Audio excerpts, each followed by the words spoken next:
Olá, irmãos e irmãs, estamos iniciando mais um programa, uma palavra para o seu dia. Hoje é segunda-feira, início de uma semana de trabalhos. Estamos no mês da Bíblia e graças a vocês nós estamos chegando a tantas e tantas casas e queremos levar a palavra. Palavra de Deus que deve ser vivenciada, deve ser entendida, compreendida e assim as nossas relações sejam mais, de fato, humanas, não tanto mecânicas ou até mesmo sociais, quando nós simplesmente temos uma relação com as pessoas, uma relação de negócios, uma relação profissional. Que você possa ser mais sensível de coração, assim como Jesus é com todos nós. Por isso convido você a pegar a sua Bíblia e hoje nós vamos meditar o Evangelho de Lucas, capítulo 7, versículos 1 ao 10. O texto diz assim: Quando terminou de falar estas palavras ao povo que o escutava, Jesus entrou em Cafarnaum. Havia um centurião que tinha um servo a quem estimava muito. Estava doente, à beira da morte. Tendo ouvido falar de Jesus, o centurião mandou alguns anciãos dos judeus pedir-lhe que viesse curar o seu servo. Quando eles chegaram a Jesus, recomendaram com insistência: Ele merece este favor, porque ama o nosso povo. Ele até construiu uma sinagoga para nós. Jesus foi com eles. Quando já estava perto da casa, o centurião mandou alguns amigos dizer-lhe: Senhor, não te incomodes, pois não sou digno que entres em minha casa. Por isso, nem fui pessoalmente ao teu encontro, mas dize uma palavra e o meu servo ficará curado. Pois eu mesmo, na posição de subalterno, tenho soldados sob as minhas ordens, e se ordena um, vai, ele vai, a outro, vem, ele vem. E se eu digo ao meu escravo, faz isso, ele faz. Ao ouvir isso, Jesus ficou admirado, voltou-se para a multidão que o seguia e disse: Eu vos digo que nem mesmo em Israel encontrei uma fé tão grande. Aqueles que tinham sido enviados voltaram para a casa do centurião e encontraram o servo em perfeita saúde.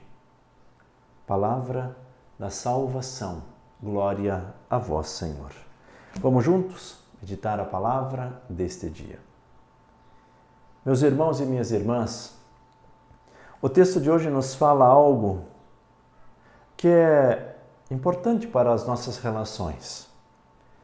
Veja, que relação tinha esse centurião com os seus empregados, com os seus servos, aquelas pessoas que estavam sob as suas ordens? Uma relação de amizade, uma relação de conquista. Por que eu estou dizendo isso? Antes de qualquer coisa em nossa vida, nós precisamos cativar aqueles que estão perto de nós. Se nós conseguirmos cativar, e isso eu digo, a partir da nossa casa, e isso se estende para o nosso trabalho e as nossas relações sociais. Se conseguirmos cativar as pessoas, todas as demais relações se tornam mais leves. Não como um sentimento de obrigação, mas como um sentimento de pertença. Se eu tenho uma pessoa como referência, eu começo a escutar mais esta pessoa, e esta pessoa falando, dando uma opinião ou até mesmo uma ordem, eu vou desempenhar com muito carinho, com muito amor, porque eu faço as palavras dela as minhas palavras. E é isso que acontece. Há uma relação de reciprocidade. Houve um convencimento, houve essa atitude de um cativar o outro. O centurião, ao ver a reação daqueles seus servos, ele também se sentia na obrigação de dizer: eu preciso ajudar essa pessoa. É assim a nossa relação com Jesus. Primeiro, nós precisamos nos deixar cativar por Ele. A partir do momento que nós nos deixamos cativar, nós começamos a vivenciar aquilo que Jesus diz. Não como um peso, não como uma obrigação, mas como algo natural na nossa vida. Não é uma imposição, mas é Jesus que nos propõe, que nos indica o caminho e nós dizemos: Senhor, eu quero te seguir porque essas palavras são maravilhosas e eu sei que esse é o verdadeiro caminho. Quando nós temos esta sensibilidade de coração, nós começamos a pensar não só em nós. Eu digo não só porque nós pensamos em nós também. Porque o bem do contexto social, contexto em que nós vivemos, também é um bem para mim. Por isso eu também devo me incluir. Não é uma atitude egoísta nesse caso. Se nós cuidamos bem da nossa casa, é para o nosso bem, nós que moramos na nossa casa e aqueles que visitam a nossa casa. E é por isso que eu quero que você pense um pouquinho sobre isso. De que forma eu estou olhando para Jesus Cristo? Como alguém que nos impõe ou como alguém que nos propõe um seguimento? De que forma nós nos colocamos quando nós estamos na nossa relação com as pessoas? Como nós nos posicionamos?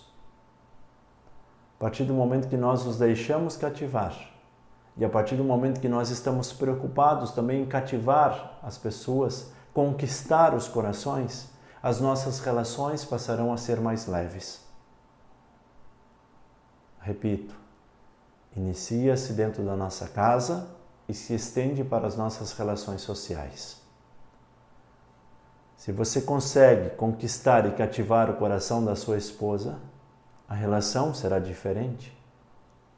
A esposa em relação ao esposo, os pais em relação aos filhos. Porque se os pais não cativarem e conquistarem o coração dos filhos, aí nós começamos a ter uma certa hierarquia, o pai e a mãe que mandam, os filhos que obedecem. E aí vocês já sabem o resultado, eu não preciso falar.